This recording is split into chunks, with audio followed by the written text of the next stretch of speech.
여러분 안녕하십니까? 2월 7일 수요일 넘치는 우리 교회 매일 묵상 시작하도록 하겠습니다. 오늘 본문 말씀은 시편 102편 12절부터 28절까지 말씀입니다. 오늘 본문 말씀은 어제와 연결되는 부분이 있습니다.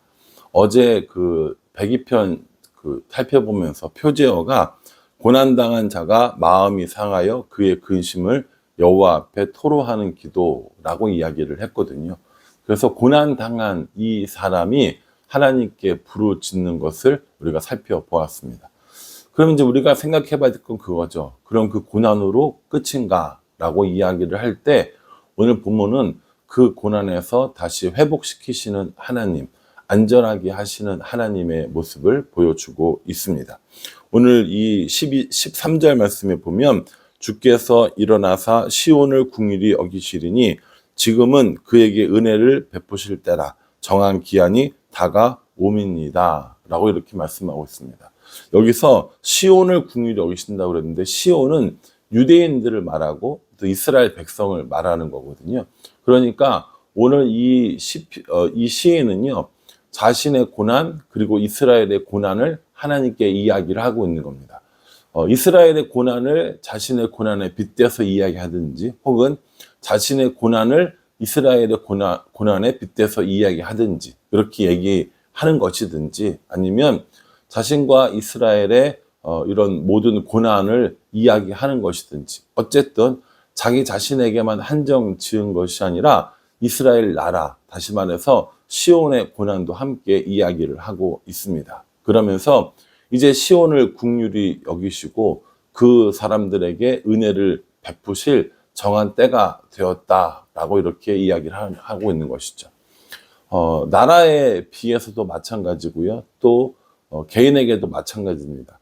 시련이 끝날 것 같지 않고 고난이 끝날 것 같지 않지만 그 고난이 정해진 기한이 있고 반드시 그 고난이 끝나는 날이 있을 것이고 그거는 사람들의 노력이나 이런 것들에 의해서가 아니라 하나님의 긍휼하심, 하나님의 은혜로 가능하다라고 이야기를 하고 있는 것입니다.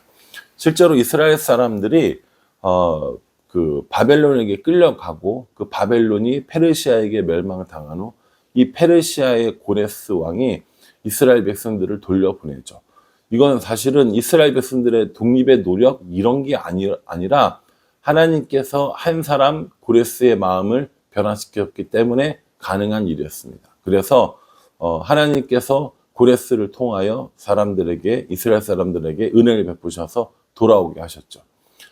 이게요 다 지나간 다음에 고레스가 선포한 다음에 거봐 이게 하나님의 은혜였어 라고 이야기하면 이건 좀 말이 안 맞죠. 저도 그렇게 생각하거든요.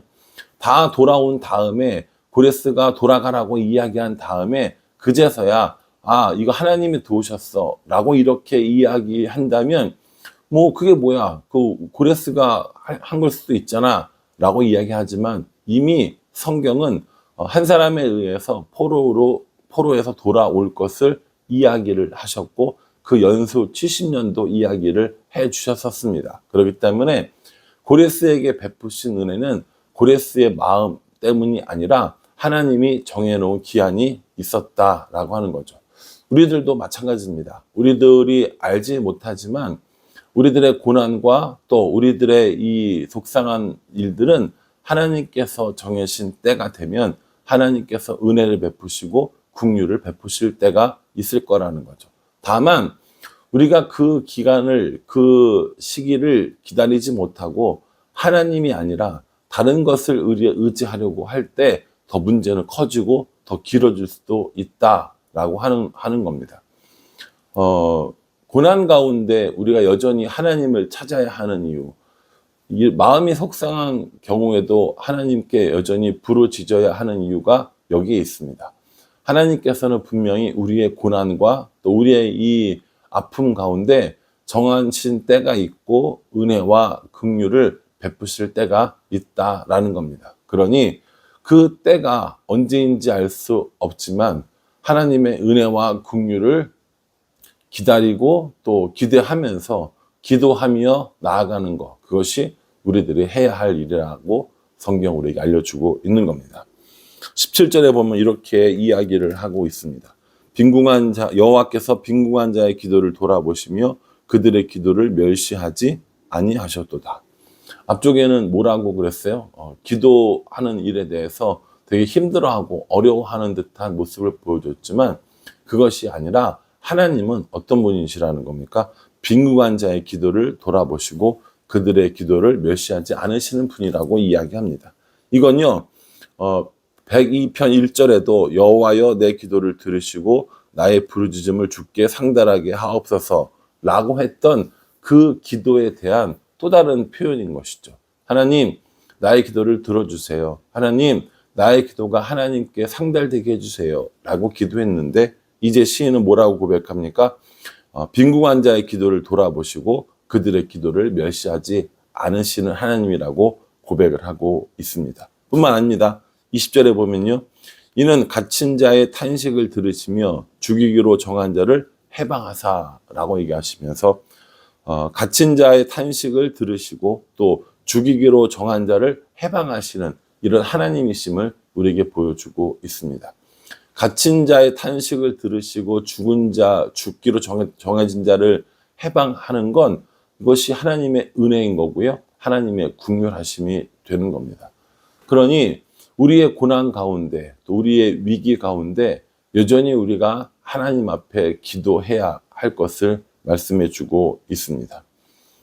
이스라엘 민족의 이런 아픔과 고난의 역사가 있지 않습니까? 포로로 잡혀갔던 그 포로로 잡혀가는 그 시기를 뭐라고 이야기하냐면 23절에 보면 그가 내 힘을 중도에 쇠약하게 하시며 내 날을 짧게 하셨고 라고 이렇게 말씀하십니다.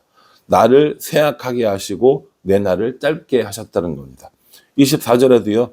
나의 말이 나의 하나님이여 나의 중년의 날을 데려가지 마옵소서 주의 연대는 대대에 무궁하니이다 라고 얘기합니다. 실제로 이 시인이 이 중년이 되는 시기, 인생의 중간쯤에 고난 당했을 수도 있고요. 또 이스라엘 백성을 가리켜서 이스라엘 백성이 한참 그 나라가 번성하다가 이제 쇠락해져서 멸망당했는데 그걸 중년의 때에 데려가지 말라라고 표현한 걸 수도 있습니다. 나라에도 적용해 볼 수 있고 또 우리 개인에게도 적용해 볼 수 있는 말씀인 것이죠. 한참 잘 나가고 한참 승승장구하고 뭐라도 다 할 수 있을 것 같은 그때에 까닭 없는 이유 없는 혹은 나의 잘못이나 실수로 인해서 멸망당하는 것 같은 그런 일들이 우리들 삶 가운데도 있을 수 있다라는 겁니다. 그 시기를 중년의 때에 나를 데려가지 말라고 하나님 앞에 기도하면서 하나님의 때는 하나님의 연대는 영원 무궁하다라는 것을 이렇게 고백을 하고 있습니다. 그러면서 24절부터 27절까지 말씀에는 하나님의 무궁하심을 노래하는 우리 시인의 모습을 볼 수가 있습니다.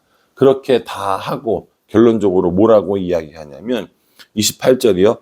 주의 종들의 자손은 항상 안전히 거주하고 그의 후손은 주 앞에 굳게 서리이다 하였도다 라고 이렇게 합니다. 종들의 자손 그리고 그의 후손들 이야기하고 있거든요.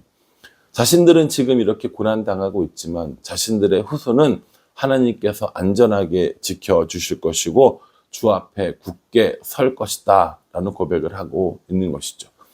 우리 개인에게 적용해봐도 마찬가지입니다. 지금은 우리가 이렇게 고난당하고 아파하고 힘들어하는 모습을 보이지만 하나님께서 우리를 다시 회복시키는 그때가 있다라는 거죠. 그래서 우리에게 긍휼을 베푸시고 은혜를 베푸시고 또 우리와 우리들의 자손에게도 하나님께서 든든히 세워주실 것을 기대하고 있는 시인의 모습을 발견하게 됩니다. 사랑하는 성도 여러분, 고난의 문제는 참 쉽지 않습니다. 단순히 이 고난은 이것 때문이야, 이때가 되면 다시 회복될 거야 라고 정해져 있는 것이 아니거든요. 언제 고난이 올지, 어떤 일로 고난이 올지, 또 그것이 언제 회복되어질지 알지 못하는 것이 우리들의 삶입니다. 병에 걸려서 혹은 마음이 속상하고 아파서 언제 이런 일들이 일어날지도 모르고 언제 풀어질지도 모릅니다. 그런 상황 가운데 있는 분들이 계십니까? 저도 마찬가지로 그런 문제들을 가지고 있죠.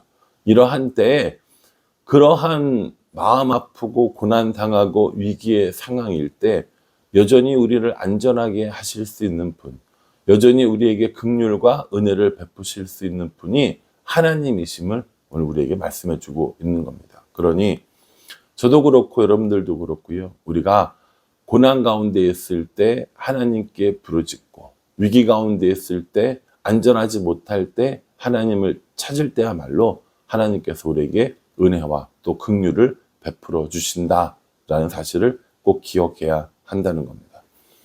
요즘 혹시 이런 고난과 마음의 속상함과 또 위기 가운데 있는 분들이 있다면 오늘 이 말씀이 여러분들에게 위로와 힘이 되었으면 좋겠습니다.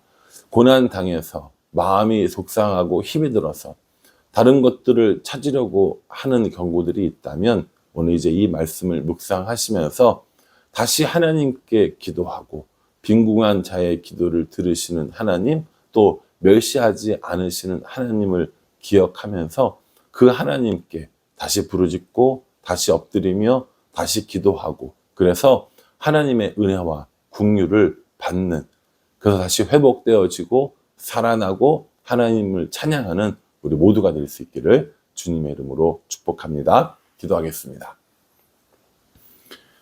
하나님, 긍휼과 은혜를 구합니다. 빈궁한 자의 기도를 돌아보시고 그 기도를 멸시하지 않는다라고 하셨사오니 우리에게 긍휼과 은혜를 더해 주셔서 우리의 고난이 속히 끝날 수 있도록, 그래서 다시 회복되어질 수 있도록, 상한 마음과 상한 몸이 회복되어질 수 있도록, 그래서 하나님의 이름을 찬양하며 살아갈 수 있도록 우리를 인도하여 주시옵소서. 무궁하신 하나님의 이름을 찬양합니다.